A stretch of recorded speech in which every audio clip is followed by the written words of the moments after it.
मागण्यापूर्वी मालमत्ता जप्त केली जाऊ शकत नाही, कारण ती बँकेने दावा दाखल करण्यापूर्वीच ग्राहकाने विकत घेतली होती. दोन व्यक्तींमध्ये एखादा व्यवहार झाला आणि किंवा काही ट्रान्झॅक्शन झालं आणि त्या ट्रान्झॅक्शनमध्ये एखादी फसवणूक झाली किंवा एखादं असं कृत्य घडलं की ज्यामुळे एका पक्षकाराचं म्हणणं असं आहे की माझी फसवणूक झालेली आहे, करारभंगाच्या बाबतीमध्ये वगैरे सारखे जे मॅटर असतात, तर याबद्दल गेल्या काही वर्षापूर्वी असे बरेच माननीय उच्च सर्वोच्च न्यायालयाचे न्यायनिर्णय आलेले आहेत की जे दिवाणी स्वरूपाचे वाद आहेत त्या दिवाणी स्वरूपाच्या वादाला फौजदारी स्वरूपाचा कलर देऊन फौजदारी केसेस दाखल करता येणार नाहीत. आणि या अनुषंगाने माननीय उच्च व सर्वोच्च न्यायालयाने अनेक फिर्यादी म्हणजे FIR ज्या आहेत त्या क्वॅश सुद्धा केलेल्या आहेत, म्हणजे रद्द सुद्धा केलेले आहेत की हे प्रकरण जे आहे हे दिवाणी स्वरूपाचं आहे, आपण दिवाणी न्यायालयामध्ये जाऊन दाद मागावी, दिवाणी स्वरूपाचे हे वाद आहेत, दिवाणी न्यायालयामध्येच दाद मागितली पाहिजे, हा फौजदारी गुन्हा होत नाही. जे वकील मित्र आहेत त्यांना माहीत आहे की ब्रीच ऑफ कॉन्ट्रॅक्ट असेल किंवा त्यासारखे काही प्रकार असतील तर त्याच्यामध्ये 420 कलम जे होतं भारतीय दंडसंहितेचं जुन्या फसवणुकीच्या संदर्भातलं, तर त्यातल्या बऱ्याचशा फिर्यादी या क्वॅश झाल्या आहेत की the dispute is in civil nature, hence the criminal FIR is not tenable असं म्हणून. या अनुषंगानं एक वेगळा विसंगत असा न्यायनिर्णय जो आहे तो माननीय सर्वोच्च न्यायालयाचा नुकताच आलेला आहे. आणि या माननीय सर्वोच्च न्यायालयाच्या नुकत्याच आलेल्या न्यायनिर्णयाबद्दल आपण बोलणार आहोत की दिवाणी आणि फौजदारी अशा दोन्ही प्रकारच्या केसेस एका वेळी ज्या आहेत त्या चालू शकतात का, याबद्दलचा हा न्यायनिर्णय आहे. तर या न्यायनिर्णयाबद्दल आपण जाणून घेणार आहोत.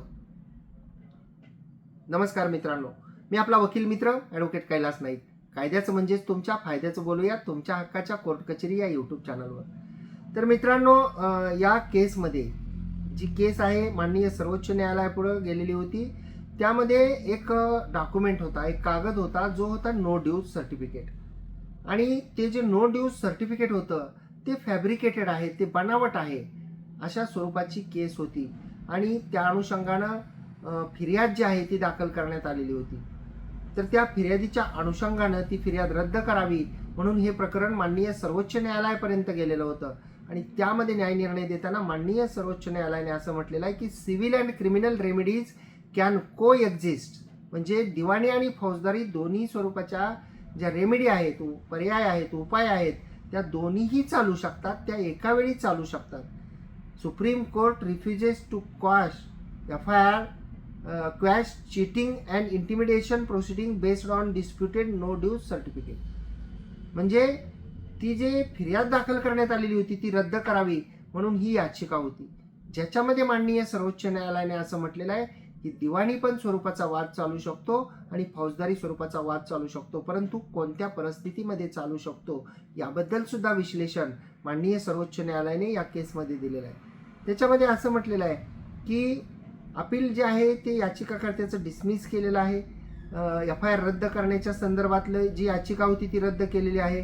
आणि असं म्हटलेलं आहे की existence of civil remedies does not preclude criminal prosecution if the allegation discloses the essential ingredient of the offence. हे शब्द याचा अर्थ हा खूप महत्त्वाचा आहे. म्हणजे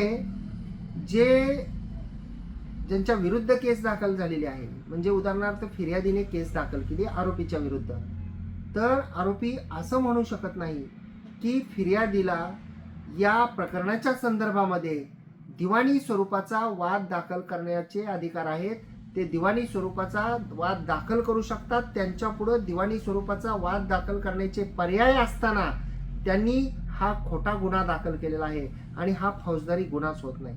त्यामुळं माननीय सर्वोच्च न्यायालयाने असं म्हटलंय की एक्झिस्टन्स ऑफ सिव्हिल रेमेडीज म्हणजे केवळ दिवाणी प्रकरण दाखल करण्याची मुभा आहे म्हणून जी फौजदारी केस दाखल करण्याचा अधिकार आहे तो रद्द होऊ शकत नाही, जर का ती जी घटना आहे, ते जे कृत्य आहे हे असं दर्शवत असेल की यातून एखादा गुन्हा घडलेला आहे. म्हणजेच दोन्ही प्रकारच्या केसेस ज्या आहेत त्या करता येतात. आणि त्या अनुषंगानं कलम 420, 344 आणि 506 भारतीय दंडसंहितेचं याखाली ही केस दाखल करण्यात आलेली होती. एक नो ड्यूज सर्टिफिकेट त्या केसमध्ये होतं, जे बनावट आहे अशी एक केस होती. आरोपीने बनावट नो ड्यूज सर्टिफिकेट दिलं आणि त्यामुळं ही फिर्याद दाखल करण्यात आलेली होती. आणि त्या आरोपीचं म्हणणं असं होतं, ज्यांनी याचिका केलेली होती सर्वोच्च न्यायालयामध्ये, की ही फिर्याद रद्द करावी, कारण हे नो ड्यूज सर्टिफिकेट जर का फॅब्रिकेटेड आहे, बनावट आहे असं म्हणणं असेल तर त्यासाठी दिवाणी स्वरूपाची दाद जी आहे ती त्या फिर्यादीनं मागितली पाहिजे. फिर्याद दाखल करण्याची आवश्यकता नाही, फिर्याद कायद्याने चालू शकत नाही. आणि त्यावर न्यायनिर्णय देताना माननीय सर्वोच्च न्यायालयाने म्हटलेलं आहे, महत्त्वाची गोष्ट अशी आहे या केसमधील की on the no dues certificate the court addressed the appellants reliance on no dues certificate by stating that its validity was triable issue. The court observer, respondent number 2, alleges that the certificate is fabricated. Its authenticity, evidentiary value, and legal effect are matters that can only be adjudicated at trial. Quashing cannot be premised on disputed document whose validity is itself a matter in issue. म्हणजे ते certificate जे आहे no dues certificate हे खरं आहे का बनावट आहे हे केस चालल्यानंतर समजू शकेल. आणि या स्टेजला FIR जो आहे तो रद्द करता येणार नाही असं या केसमध्ये महत्त्वपूर्ण म्हटलेलं आहे. आणि म्हणजेच जे पूर्वीचे न्यायनिर्णय होते की दिवाणीची स्वरूपाची जी रेमेडी उपलब्ध असेल, पर्याय उपलब्ध असेल, तर मग ही फौजदारी जी प्रकरण आहे तर ते फौजदारी प्रकरण दाखल करू नये, दिवाणी स्वरूपाच्या वादाला फौजदारी स्वरूपाचा कलर देऊ नये आणि गुन्हे जे आहेत ते दाखल करू नये. आता ह्याच्यामध्ये जे आहे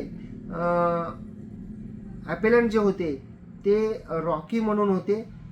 त्यांनी जे आहे ती ही याचिका दाखल केलेली होती. तर आपल्याला अपेक्षा करतो की ही माहिती आपल्याला समजलेली असेल. आणि महत्त्वाची गोष्ट म्हणजे याच्यामध्ये जी आहे ती माननीय सर्वोच्च न्यायालयाच्या इतर सुद्धा न्यायनिर्णयाच्या म्हणजे शिखर chemicals versus state of Uttar Pradesh 2025 मध्येच याचा सुद्धा न्यायनिर्णय आलेला होता. आणि दुसरी जी एक म्हणजे केस आहे ती ही आहे की या दोन्हीमध्ये असं म्हटलेलं आहे की जर का गुन्हा सकृत दर्शनी जर दिसत असेल तर फौजदारी प्रकरणं सुद्धा दाखल करता येतं. दिवाणी केवळ रेमेडी आहे म्हणून त्या मुद्द्यावर फौजदारी प्रकरण जे आहे ते नाकारता येणार नाही, FIR जो आहे तो रद्द करता येणार नाही. अपेक्षा करतो की माहिती आपल्याला समजली असेल. म्हणजे पूर्वीचे निकाल असे होते की दिवाणी प्रकरणांना फौजदारी कलर देऊन FIR दाखल करू नये, दिवाणी पर्याय उपलब्ध असेल तर तिकडे जावं. याच्यामध्ये दोन्ही जे आहेत ते पर्याय उपलब्ध करता येतील असं म्हटलेलं आहे. आपल्याला जर माहिती आवडली असल्यास या माहितीला एक लाईक करा, व्हिडिओला शेअर करा. आपण या व्हिडिओला लाईक केल्यानंतर कोर्ट कचेरी यूट्यूब चॅनलवर आपल्याला हाईप नावाचं कलरचं बटन दिसेल, त्यालाही क्लिक करा. आपण त्याला क्लिक केल्यानंतर व्हिडिओ जास्तीत जास्त लोकांपर्यंत जातो, त्यासाठी कोणतेही पैसे द्यावे लागत नाही. आपण जर हा व्हिडिओ फेसबुक आणि इंस्टाग्रामवर पाहत असाल आणि अद्याप जर का आपण आमच्या प्रोफाईल्स आणि पेजेसला फॉलो केलेलं नसेल तर फॉलो जरूर करा. आणि या व्हिडिओला जास्तीत जास्त शेअरसुद्धा करा, म्हणजे ही माहिती अनेक लोकांपर्यंत पोहोचेल, याचा फायदा त्यांनाही होईल. आपले लाईक्स आणि शेअर जे आहे ते आमच्यासाठी प्रोत्साहन असतं. धन्यवाद.